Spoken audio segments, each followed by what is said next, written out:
You do want to keep in mind where you get your flowers. When you're out for walks, you can find many beautiful wildflowers.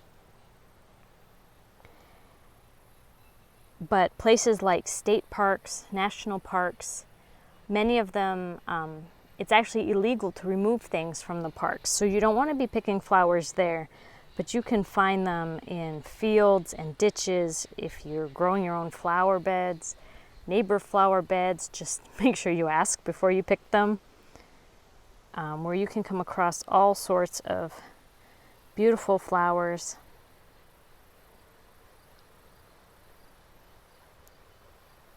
And if you find a patch that only has a few, don't take everything. Leave some for the pollinators. Leave some that will seed again. And so you will have more flowers the next time you come by.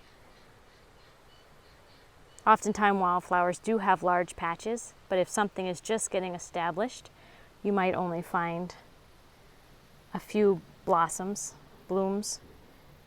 And so just make sure you're leaving something behind so that it can reseed and grow again, so that you can continue to enjoy and press the flowers.